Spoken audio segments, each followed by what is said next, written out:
Hi guys, this is Kelly, more known as hsama, and today we're gonna talk about this Edwardian cape.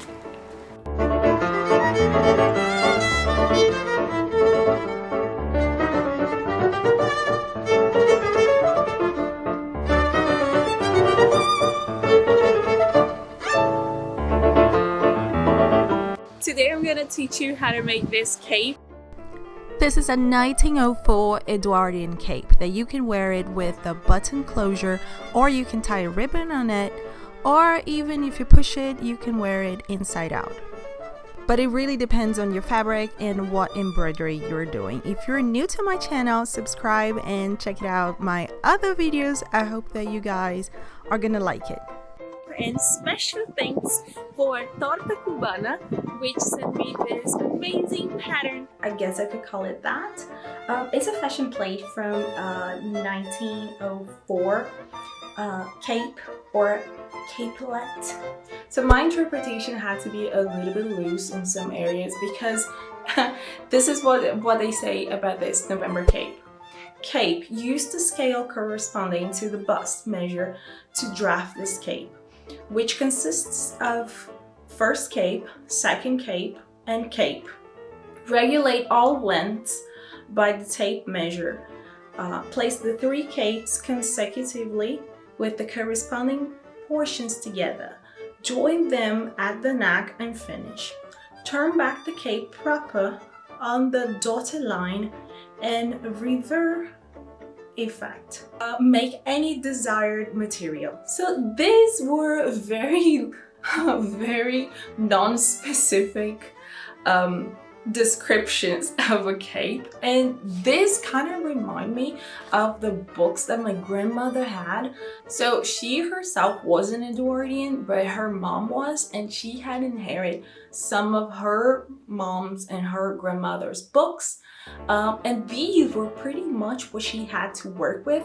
She was a modista or modiste in French, and this pretty much was all the material that she had to work back then. Women will come with a picture and a very loose description, sometimes not even in Portuguese, mainly in Portuguese, but some would be even in French, and she would have not a clue of what the description was saying. But however, they did show the patterns, and the patterns were usually like that, a very subjective with the measurements of the body of your client. And many times the choice of fabric would be very open, and this is the case. Because this is a November cape, I'm choosing this beautiful orange faux silk fabric and this type of wool that I'm going after this picture of Louise Derval. I think that she looks gorgeous, and I'm also using this thread for the embroidery. I saw similar capes on Victorian magazines, catalogs, and fashion plates. Those 3-layered capes were very popular. I don't even know why you couldn't wear this for, a Victorian outfit. Maybe I would make a higher collar, or I don't know, a different color maybe.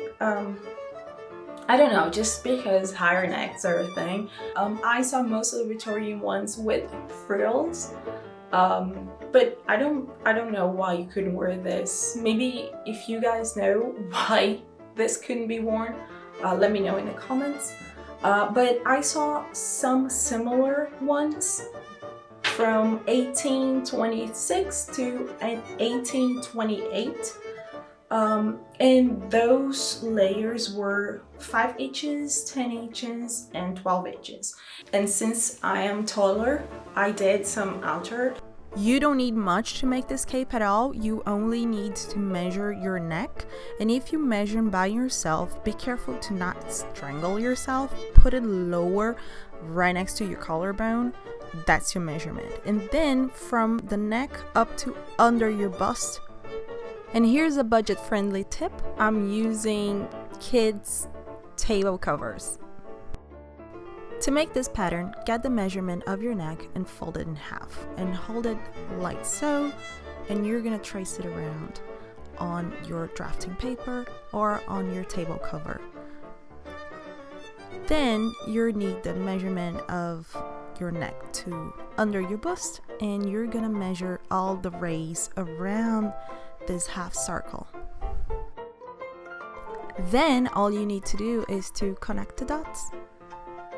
This pattern is not hard to make, but I'm thinking about making this printable if you guys need it. Now here's the trick. The back part of your neck starts with the fold of the paper, but the front part of the neck ends a little bit shorter, and it has some curve on the part that you're going to flip it. Now the original has somewhat complicated calculations, but you can just mentally divide it by 4, this front ray over here, and then the curved part will come to this bottom 1/4. And from the neck, give it a space of 2 or 3 fingers and follow the same angle until the end. That would be your dotted line where you're going to flip it, and it would look like a river kind of color. So this is the bottom cape. You may now cut it. Now we're gonna go for the second cape, and it is a little bit shorter. So you're gonna get the measurement for your second cape, and I'm gonna pull it a little bit lower just to trace how it traces the neck. That way all of the capes will have the same opening. And then I'm gonna flip it a little bit on the dotted line because I want the other capes to start from that point on. So this is me just cheating all the math, but if you do follow the pattern like you were supposed to, it would be 100% right. So all you need to do is trace the first cape with the height from neck to under your bust, and then you would just reduce a little bit for each layer. And since I'm using table covers, it kind of gives you an idea how it's gonna be in the fabric. But of course, back then they wouldn't use it, they would just use regular cotton fabric for this. And whenever possible, you would just make half of it so your client can have an idea, and then you wouldn't be wasting that much material. However, to cut it, you need to fold your fabric in half and place the back part of your pattern right with the fold of your fabric, or else you would have a seam right at the back, which I don't need it, so I'm just gonna avoid it and use it all. But you can piece it together. That's also period accurate.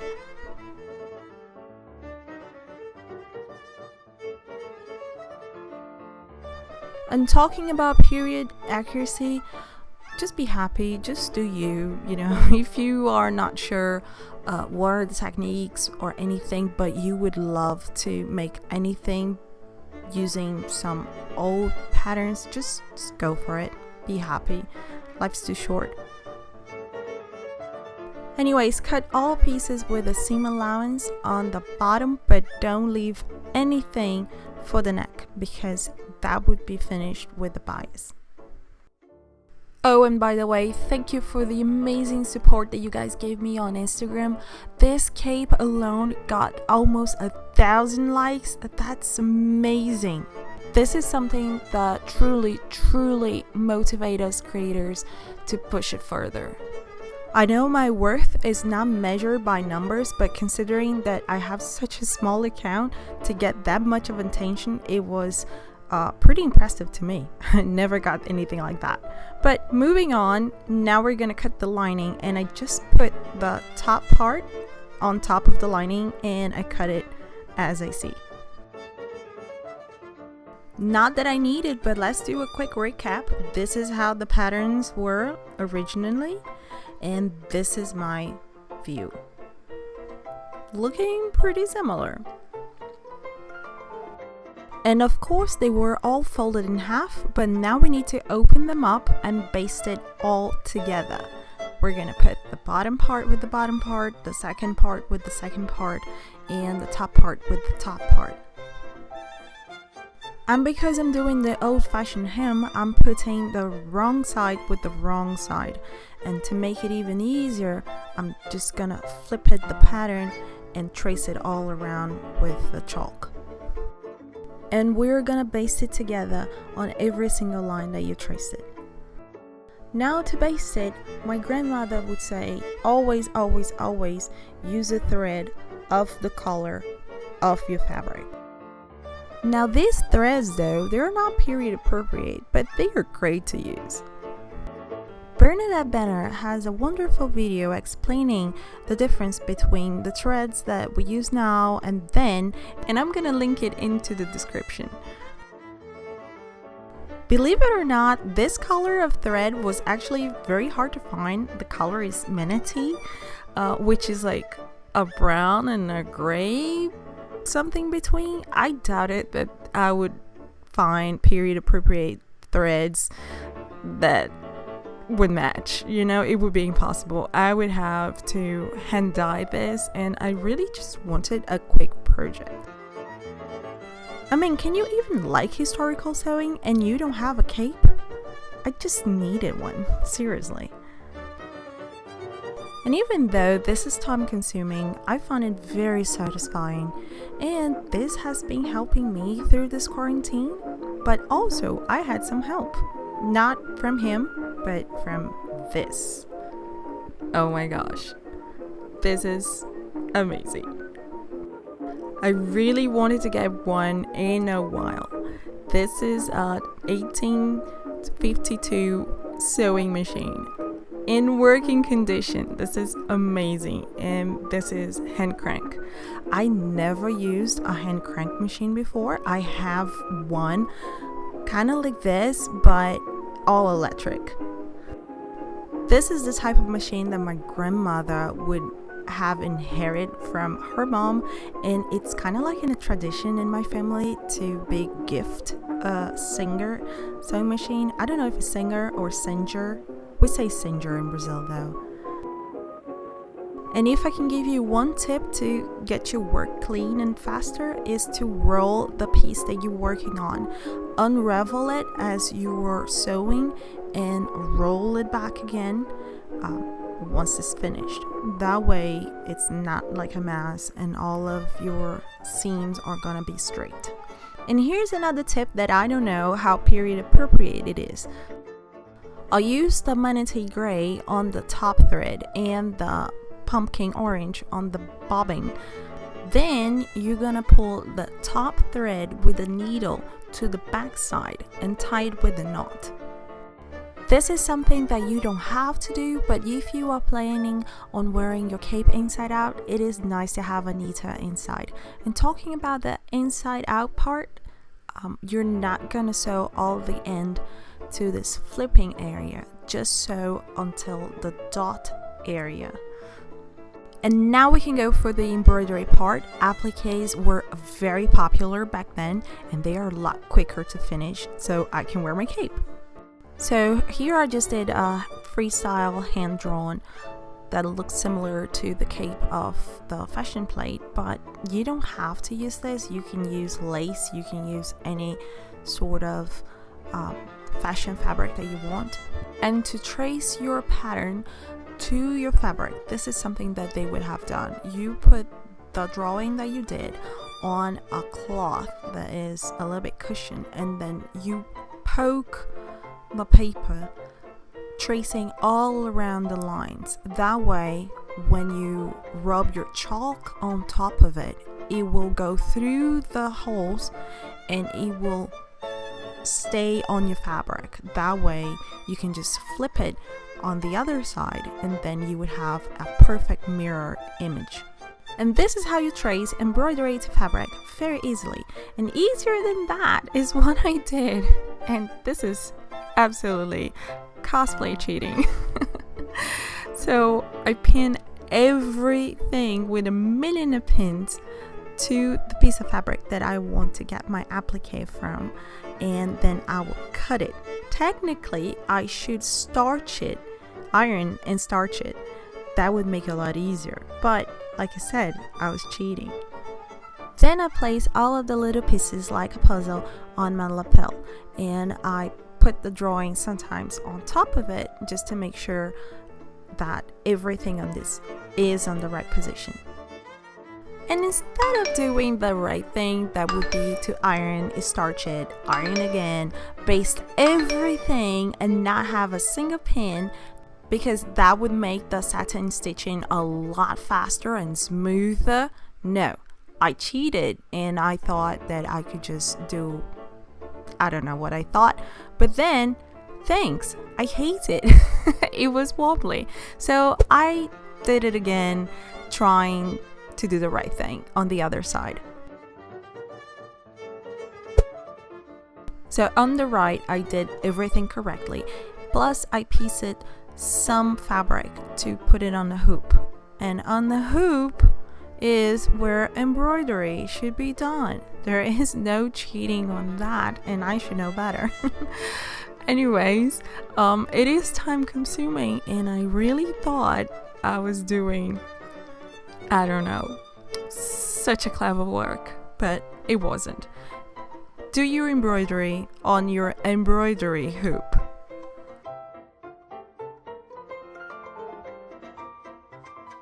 And by the way, if you are watching until now, consider giving me a thumbs up and consider joining the channel. That will help a lot.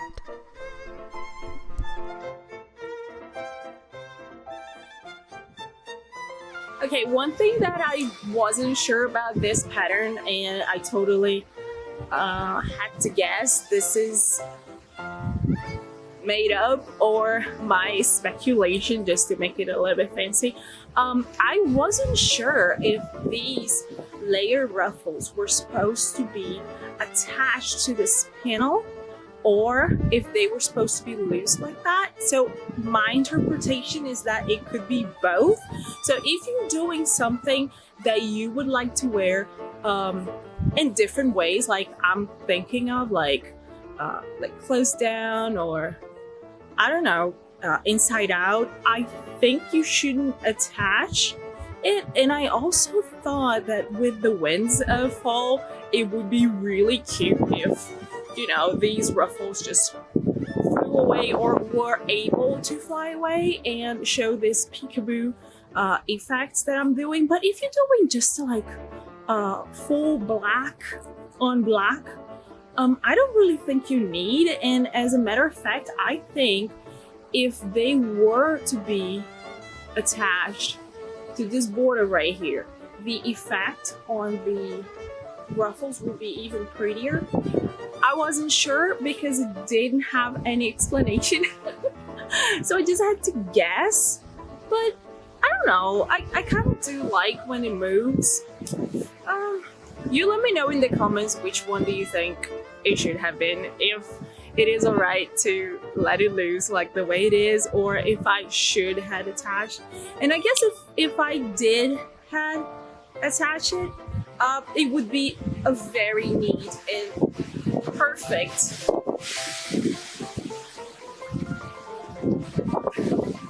This is what I'm talking about.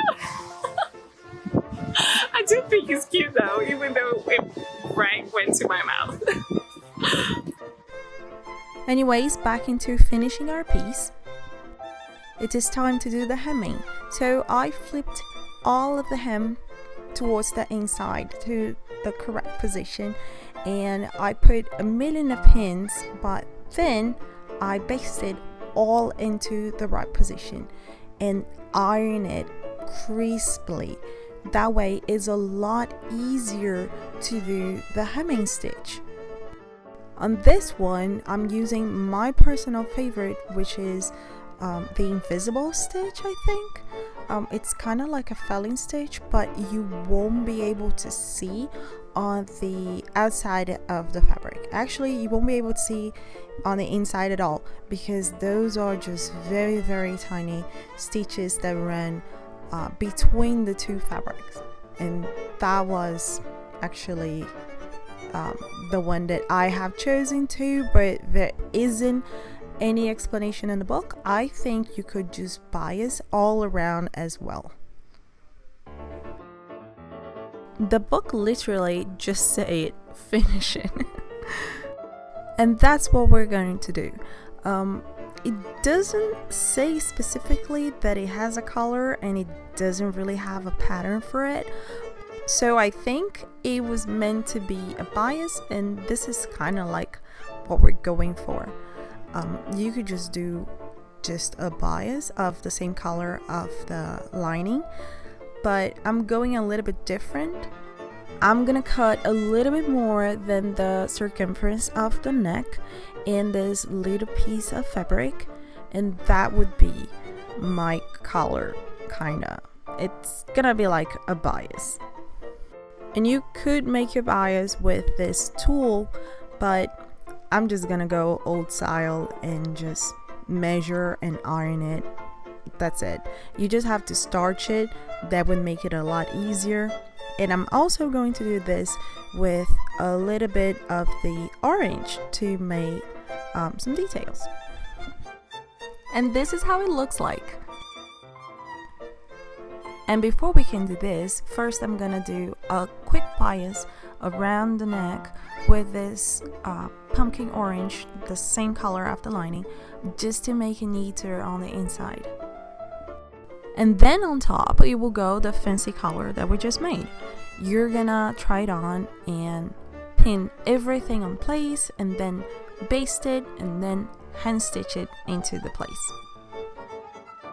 Now I see that they have two little buttons right on the neck, and traditionally those buttons would be either cover up or made of wood, bones, or even mother of pearls. However, I don't have any of those in the correct size, so I'm just using plastic. And those are going to be covered in fabric, and I just chose the same fabric of the lining for that. You're just gonna cut 2 circles around the button, a little bit bigger than the actual size, and then put a little bit of filling on top of it. It's very simple, very easy to make those little fancy buttons in the house. I don't know if this is historically correct, probably not, but this is what cosplayers do. And then you just need to assemble and shut everything. And then, of course, you're gonna sew this little mushroom into the place that you need on your cape. There are many types of closures that they used to do back then, and I just chose this one because they're easier and I can put many things on top of that. And then after this, you are done. You just need to take all of the bastings off your piece and you're ready to wear.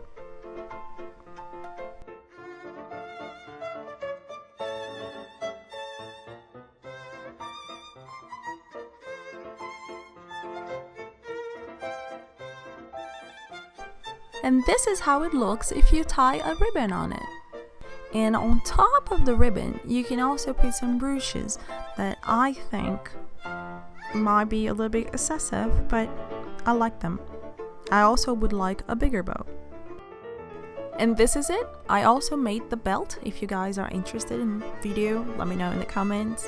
I don't know, I'm biased, but overall I'm happy. I think it turned out really cute. What do you guys think? I know that some of you might be a little bit disappointed that I don't have a full costume to show you, but it's just that I love history bounding and I would like to incorporate more of these designs on my everyday wear. And yes, I do wear this. I think this is like bomb. And if you are seeing this video before Thanksgiving, I'm sorry, but I'm wearing this to your party. No shame. And yes, like this is something that I do wear. Like, not gonna say all the time because it's orange, but yeah, in different colors, hell yeah. So I'm kind of like a Kardashian, but historically inclined. Oh yeah, and I also made my puppy the same cape. Check it out, this is us in our Runaway show. Oh no, he stopped. Oh no, he stopped. Yep, totally photobombed. Now I realize that he didn't come.